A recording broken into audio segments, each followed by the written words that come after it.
Hi hello నమస్తే welcome back to Uma's kitchen. ఈరోజు వీడియోలో వినాయక చవితికి చేసుకోవాల్సిన 4 రకాల ప్రసాదాలు ఎలా చేసుకోవాలో చూద్దాం. ఇక లేట్ చేయకుండా వీడియోలోకి వెళ్ళి ఎలా తయారు చేసుకోవాలో చూద్దాం. ముందుగా పాల తాలికలు తయారు చేసుకోవడానికి 1/2 కప్పు సగ్గుబియ్యాన్ని 1 గంట వరకు నానబెట్టుకోవాలి. ఈలోపు మనం బెల్లం కరిగించుకుందాం. ఒక గిన్నెలోకి 2 కప్పుల తరిగిన బెల్లాన్ని వేసుకోవాలి.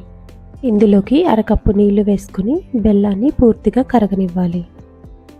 మనం బియ్యం పిండి ఎంత తీసుకుంటామో అంతకి డబల్ బెల్లాన్ని తీసుకోవాలి. నేను 1 కప్పు బియ్యం పిండి తీసుకున్నాను, అందుకే 2 కప్పుల బెల్లాన్ని వేసుకున్నాను. ఇలా కరిగిన బెల్లం నీళ్ళని పూర్తిగా చల్లారనివ్వాలి. ఇప్పుడు బెల్లం నీళ్ళని పక్కన పెట్టి స్టవ్ మీద ఒక ప్యాన్ పెట్టుకొని ఇందులోకి 1.5 కప్పుని నీళ్ళని వేసుకోవాలి. బెల్లం తాలికలు చప్పగా లేకుండా 1.5 స్పూన్ బెల్లం పొడి వేసుకోవాలి. అలాగే 1/2 స్పూన్ నెయ్యి కూడా వేసుకోవాలి. నేను ఇక్కడ ఒక చిటికెడు సాల్ట్ వేస్తున్నానండి, ఎక్కువ వేసుకోకూడదు, కొంచెం వేసుకోవాలి.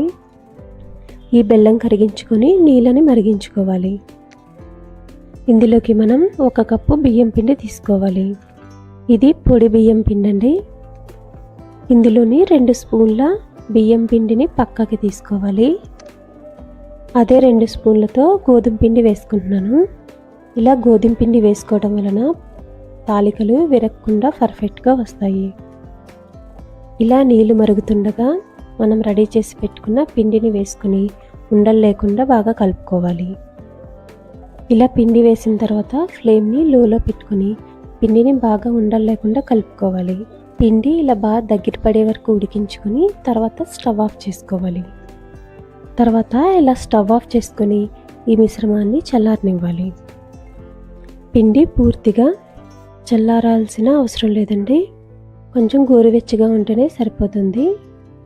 ఇప్పుడు ఈ పిండిని ఒక ప్లేట్లోకి తీసుకొని సాఫ్ట్గా ముద్దగా కలుపుకోవాలి. ఈ పిండి ముద్దని ఒకసారి ఈ విధంగా సాఫ్ట్గా కలుపుకోవాలి. ఇప్పుడు కొంచెం చేతికి నెయ్యి రాసుకొని తాలికలు చేసామంటే తాలికలు ఒకదానికొకటి అంటుకోకుండా ఉంటాయి. మొత్తం తాలికల్ని ఇలా రెడీ చేసుకుని పక్కన పెట్టుకోవాలి. ఇప్పుడు స్టవ్ మీద బాండీ పెట్టుకుని 2 కప్పుల పాలు పోసుకోవాలి. 2 కప్పుల పాలు అలాగే 1 కప్పు నీళ్లు వేసుకొని పాలని ఒక పొంగు రానివ్వాలి. పాలపైన మీగడ కట్టకుండా ఇలా మధ్య మధ్యలో గరిటెతో కదుపుకుంటూ ఉండాలి. ఇలా పాలు ఒక పొంగు వచ్చిన తర్వాత స్టవ్ని సిమ్లో పెట్టుకొని మనం నానబెట్టుకున్న సగ్గుబియ్యాన్ని వేసుకొని ఉండలు కట్టకుండా కలుపుకోవాలి. సగ్గుబియ్యం ఉడికేలోపు స్టవ్ మీద ఒక ప్యాన్ పెట్టుకొని 1 స్పూన్ నెయ్యి వేసుకోవాలి. నెయ్యి వేడెక్కిన తర్వాత సన్నగా కట్ చేసుకున్న కొబ్బరి ముక్కలు వేసుకొని వేయించుకోవాలి. ఈ కొబ్బరి ముక్కలు 1 నిమిషం వేగిన తర్వాత జీడిపప్పు కూడా వేసుకొని 1 నిమిషం వేయించుకోవాలి. తర్వాత కిస్మిస్ వేసుకొని వేయించుకొని వీటిని పక్కన పెట్టుకోవాలి. ఈలోపు సగ్గుబియ్యం కూడా పర్ఫెక్ట్గా ఉడికిపోయినాయి. ఇలా సగ్గుబియ్యం ఉడికిన తర్వాత స్టవ్ని లోలో పెట్టుకొని తాలికలు మొత్తం వేసుకోవాలి. ఇలా తాలికలు మొత్తం వేసిన తర్వాత గరిటెతో ఎక్కువ కదపకుండా ఒక సైడ్ నుంచి నిదానంగా కలుపుకోవాలి. ఇప్పుడు వీటిని సిమ్లో పెట్టుకొని ఒక 5 నిమిషాలు ఉడకనివ్వాలి. ఈలోపు పక్కకు తీసిన బియ్యం పిండిలో కొంచెం నీళ్లు వేసి ఈ విధంగా కలిపి పక్కన పెట్టుకోవాలి. తర్వాత పిండి కలిపిన నీళ్లు నిదానంగా కొంచెం కొంచెం వేసుకోవాలి. తర్వాత ఉండలు కట్టకుండా గరిటెతో ఒక సైడ్ నుంచి నిదానంగా కదుపుకోవాలి. ఈ తాలికలు ఉడకడానికి ఎక్కువ టైం పట్టదండి, ఒక 2-3 నిమిషాలకే ఉడికిపోతాయి. చూడండి, తాలికలు ఇలా ఉడికిపోయిన తర్వాత స్టవ్ ఆఫ్ చేసుకోవాలి. ఇప్పుడు మనం రెడీ చేసి పెట్టుకున్న ఈ బెల్లం పాకం వేసుకోవాలి. ఈ బెల్లాన్ని పూర్తిగా చల్లారిన తర్వాతే వేసుకోవాలండి. తర్వాత వేయించి పెట్టుకున్న కొబ్బరి ముక్కలు, జీడిపప్పు, కిస్మిస్ కూడా వేసుకోవాలి. అలాగే దంచిన 2 యాలకులను కూడా వేసుకొని బాగా కలుపుకోవాలి. మరీ ఎక్కువ కలపకుండా ఒక సైడ్ నుంచి నిదానంగా కలుపుకోవాలి. చూడండి, ఈ విధంగా పల్చగా ఉండాలి. చల్లారిన తర్వాత చిక్కబడుతుంది కాబట్టి ఇలా ఉంటే సరిపోతుంది. అంతేనండి, పాల తాలికలు రెడీ అయిపోయినాయి. చూసారు కదా ఎంత సింపుల్గా చేసుకోవచ్చో. టేస్ట్ కూడా చాలా చాలా బాగుంటుందండి. మీరు కూడా తప్పకుండా ఇలా ఒకసారి ట్రై చేసి చూడండి. ఇప్పుడు ఉండ్రాళ్ళ పాయసాన్ని ఎలా చేసుకోవాలో చూద్దాం. ముందుగా స్టవ్ పైన ఒక పావు లీటర్ పాలు హై ఫ్లేమ్లో ఒక పొంగు రానివ్వాలండి. తర్వాత వీటిని ఒక పక్కన పెట్టుకోండి. ఒక చిన్న కప్పుతో శనగపప్పు నానబెట్టుకుని ఒక పక్కన పెట్టుకున్నానండి. ఇప్పుడు ఉండ్రాలు ఎలా ప్రిపేర్ చేసుకోవాలో చూద్దాం. ముందుగా ఉండ్రాలు ప్రిపేర్ చేసుకోవడానికి స్టవ్ వెలిగించుకుని స్టవ్ మీద ఒక ప్యాన్ పెట్టుకోవాలండి. ఇప్పుడు ఇందులో ఒక కప్పు వరకు నీళ్లు పోసుకోవాలండి. నీళ్లు మరుగుతూ ఉంటే 1/2 teaspoon salt, 1/2 teaspoon నెయ్యి వేసుకోవాలండి. ఇలా నీళ్లు మరిగినప్పుడు స్టవ్ని సిమ్లో పెట్టుకుని ఒక కప్పు వరకు బియ్యం పిండి వేసుకోవాలండి. ఇలా పిండిని కొద్ది కొద్దిగా వేసుకుంటూ చక్కగా కలుపుకోండి. మొత్తం పిండిని ఉండలు కట్టకుండా చక్కగా కలుపుకోవాలండి. ఇలా పిండి మొత్తం దగ్గర పడిన తర్వాత ఈ ప్యాన్ మీద మూత పెట్టుకుని ఒక 5 నిమిషాలు పక్కన పెట్టుకోండి. ఆ వేడికి పిండి ఇంకొంచెం సాఫ్ట్ అవుతుంది. ఒక 5 నిమిషాల తర్వాత పిండి గోరువెచ్చగా ఉండగానే చెయ్యి కొంచెం తడి చేసుకొని ఈ విధంగా చపాతీ పిండిలాగా ముద్దలా చేసుకోవాలండి. పిండి మనకు ఈ విధంగా సాఫ్ట్గా ఉండాలి. తర్వాత చేతికి కొంచెం నెయ్యి రాసుకొని ఈ విధంగా బాల్స్లా చేసుకోవాలి. పిండిని మొత్తం ఈ విధంగా చిన్న చిన్న బాల్స్లా చేసుకోవాలండి. ఈ పిండిలోంచి కొంచెం చిన్న పిండి ముద్దను తీసుకొని పక్కన పెట్టుకున్నానండి. మిగతా పిండిని మొత్తం ఈ విధంగా ఉండ్రాల్లా చేసుకోవాలి. ఉండ్రాళ్ళన్నీ ఈ విధంగా రెడీ అయిపోయినాయండి. ఇప్పుడు వీటిని మూత పెట్టుకొని పక్కన పెట్టుకోవాలండి. పక్కకి తీసుకున్న చిన్న పిండి ముద్దను కొంచెం నీళ్లు వేసుకొని ఈ విధంగా పలుచగా కలుపుకోవాలి. ఇప్పుడు స్టవ్ ఆన్ చేసుకొని స్టవ్ మీద ఒక గిన్నె పెట్టుకొని దీంట్లో 2 కప్పుల వరకు నీళ్లు వేసుకోవాలండి. అలాగే నేను ముందుగా నానబెట్టుకున్న శనగపప్పును కూడా వేసుకొని బాగా కలుపుకోవాలి. శనగపప్పు ఈ విధంగా ఉడికితే సరిపోతుందండి. శనగపప్పు ఉడికిన తర్వాత 1 కప్పు బియ్యం పిండికి 1 కప్పు బెల్లం వేసుకున్నానండి. ఈ విధంగా బెల్లం అంతా కరిగి నీళ్లు మరుగుతున్నప్పుడు కొంచెం యాలకుల పొడి వేసుకోవాలండి. బెల్లం ఎటువంటి పాకం రావాల్సిన అవసరం లేదండి, జస్ట్ కరిగితే సరిపోతుంది. తర్వాత మనం రెడీ చేసి పెట్టుకున్న ఉండ్రాలు వేసుకొని ఒకసారి నెమ్మదిగా కదుపుకోవాలండి. ఉండ్రాలు వేసిన తర్వాత మనం పిండి నీళ్ళలో కలిపి పెట్టుకున్నాం కదా, అది కూడా వేసుకొని ఒకసారి బాగా కలుపుకోవాలి. 1 స్పూన్ పిండి వేయడం వల్ల ఉండ్రాళ్ళ పాయసం చిక్కబడుతుందండి. స్టవ్ను మీడియం ఫ్లేమ్లో పెట్టి ఒకసారి ఉడకనివ్వాలండి. ఒక 4 నిమిషాల తర్వాత ఈ విధంగా ఉండ్రాలు అనేది మనకి ఉడికిపోతాయండి. తర్వాత మనం కాచి పెట్టుకున్న 1 గ్లాస్ పాలు వేసుకొని ఒకసారి బాగా కలుపుకోవాలి.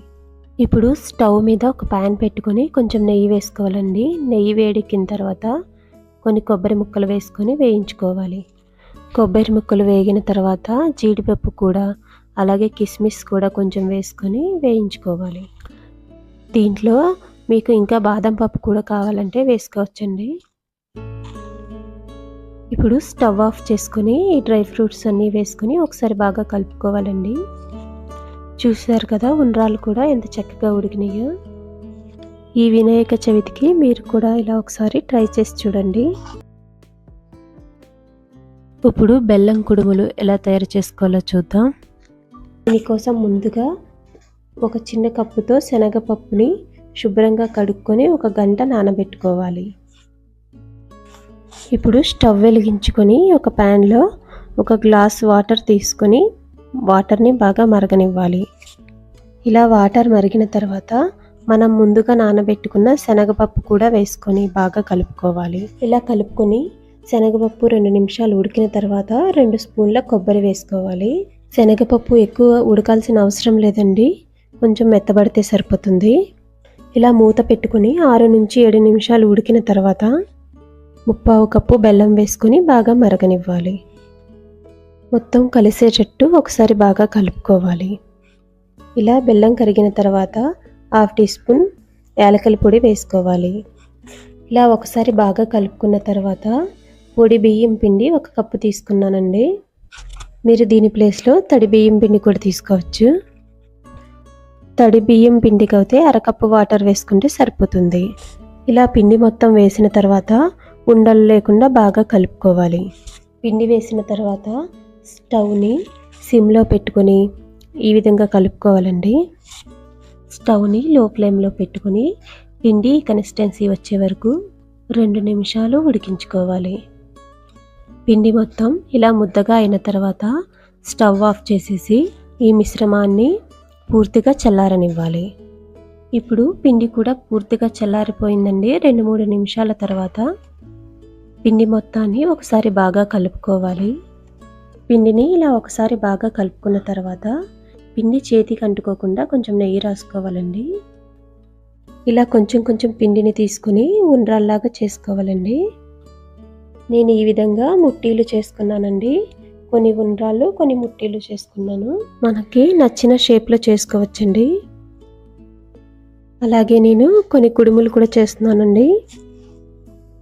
ఈ విధంగా మనకి ఏ షేప్లో కావాలంటే ఆ షేప్లో చేసుకోవచ్చండి.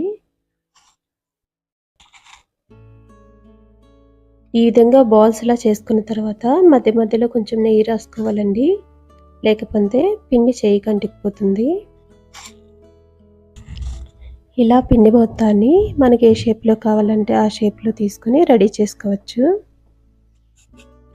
లేదు మొత్తం కుడుములే చేసుకుంటే కుడుములు కూడా చేసుకోవచ్చండి. ఇలా మొత్తం రెడీ చేసుకున్న తర్వాత స్టవ్ వెలిగించుకుని ఇడ్లీ పాత్ర పెట్టుకుని దాంట్లో కొంచెం నీళ్ళు వేసుకోవాలి. ఇడ్లీ రేకులకి ఈ విధంగా కొంచెం నెయ్యి రాసుకోవాలండి. నేను ఒక రేకులోనే అన్నిటినీ పెట్టుకున్నానండి. ఇలా ఒక రేకులోనే పెట్టుకోవడం ఇష్టం లేకపోతే 2-3 రేకులు పెట్టుకొని వాటికి కూడా నెయ్యి రాసుకొని ఈ కుడుములు, ఉండ్రాళ్ళు దాంట్లో పెట్టుకోవచ్చు. ఇలా నీళ్లు మరుగుతున్నప్పుడు ఇడ్లీ రేకును పెట్టి మూత పెట్టుకోవాలి. మూతని క్లోజ్ చేసిన తర్వాత స్టవ్ని హై ఫ్లేమ్లో పెట్టుకొని 2-3 నిమిషాలు ఉడకనివ్వాలి. 2 నిమిషాల తర్వాత స్టవ్ని లో ఫ్లేమ్లో పెట్టుకొని ఇంకో 10 నిమిషాలు ఉడికించుకోవాలండి. ఇలా 10 నిమిషాల తర్వాత చూస్తే ఉండ్రాళ్ళు చక్కగా ఉడుకుంటాయండి. అంతేనండి, ఉండ్రాళ్ళు, కుడుములు రెడీ అయిపోయినాయి. చూశారు కదా ఎంత ఈజీగా చేసుకోవచ్చో. ఈ వినాయక చవితికి మీరు కూడా ఈ పద్ధతిలో ట్రై చేసి చూడండి. తర్వాత సేమియా సగ్గుబియ్యం పాయసాన్ని ఎలా చేసుకోవాలో చూద్దాం. స్టవ్ వెలిగించి ఒక గిన్నె పెట్టుకోవాలి. ఈ కప్పుతో 2 కప్పుల పాలు, 1 కప్పు నీళ్లు వేసుకోవాలండి. ముందుగా స్టవ్ను హై ఫ్లేమ్లో పెట్టుకుని పాలును ఒక పొంగు రానించాలి. మీరు నీళ్లు బదులుగా మొత్తం పాలే తీసుకోవచ్చండి. పాలు ఒక పొంగు వచ్చాక సగ్గుబియ్యం కడిగి వేసుకోవాలండి. నేను చిన్న సగ్గుబియ్యం తీసుకున్నాను. మీరు దీని ప్లేస్లో పెద్ద సగ్గుబియ్యం కూడా వేసుకోవచ్చు. సగ్గుబియ్యం వేసేటప్పుడు ఒకసారి కలుపుకోవాలండి, లేకపోతే ఉండలు కట్టేస్తుంది. సగ్గుబియ్యం ఉడికేలోపు సేమియా ఇంకా జీడిపప్పు, కిస్మిస్ వేయించుకోవాలి. ముందుగా జీడిపప్పు, కిస్మిస్ వేయించుకోవడానికి తగినంత నెయ్యి వేసుకొని ముందుగా జీడిపప్పు వేయించుకోవాలి. జీడిపప్పు లైట్ బ్రౌన్ కలర్ రాగానే కిస్మిస్ కూడా వేసుకొని వేయించుకోవాలి. జీడిపప్పు, కిస్మిస్ మన ఇష్టం అండి. ఇంకా కొంచెం కావాలంటే వేసుకోవచ్చు. అదే ప్యాన్లో మనం సగ్గుబియ్యం తీసుకున్న కప్పుతో సేమియా తీసుకొని వేయించుకోవాలి. సేమియాని ఇలా కొంచెం రోస్ట్ చేసుకోవడం వల్ల మంచి రుచి వస్తుందండి పాయసానికి. వేగిన వీటిని ఒక ప్లేట్లోకి తీసుకొని పక్కన పెట్టుకోవాలి. మధ్యలో ఒకసారి సగ్గుబియ్యాన్ని కదుపుకుంటూ ఉండాలి. సగ్గుబియ్యం ఉడకడానికి టైం పడుతుంది కదండి. ఒక 10 నిమిషాలు మీడియం ఫ్లేమ్లో ఉడకనివ్వాలి. సగ్గుబియ్యం ఉడికిన తర్వాత వేయించి పెట్టుకున్న సేమియా వేసుకోవాలి. సేమియా వేసుకున్న తర్వాత కూడా బాగా కలుపుకోవాలి, లేకపోతే గడ్డలు కట్టేస్తాయి. సేమియా ఉడకడానికి ఎక్కువ టైం పట్టదండి, తొందరగానే ఉడికిపోతుంది. ఒక 2 నిమిషాలు 3 నిమిషాల కన్నా పట్టదు, తొందరగానే ఉడికిపోతుంది. సేమియా ఉడికిన తర్వాత స్టవ్ ఆఫ్ చేసుకొని తీపికి తగినంత బెల్లం వేసుకోవాలండి. లాస్ట్లో కొంచెం పంచదార వేసుకున్నాను. పంచదార మీకు ఇష్టం లేకపోతే బెల్లమే మొత్తం వేసుకోవచ్చు. తర్వాత 1 స్పూన్ యాలకుల పొడి, మనం వేయించి పెట్టుకున్న జీడిపప్పు, కిస్మిస్ కూడా వేసుకొని బాగా కలుపుకోవాలి. ఏదైనా స్పెషల్ అకేషన్స్ కానీ లేకపోతే పండగలప్పుడు కానీ ఇలా తొందరగా సగ్గుబియ్యం సేమియా పాయసం ప్రిపేర్ చేసుకోవచ్చు. చూశారు కదా 4 రకాల ప్రసాదాలు ఎలా చేసుకోవాలో. వీడియో నచ్చినట్టయితే లైక్ చేసి కామెంట్ చేయండి. మరిన్ని ఇలాంటి వీడియోల కోసం ఉమాస్ కిచెన్ ఛానల్ని సబ్స్క్రైబ్ చేసుకోండి. Thank you.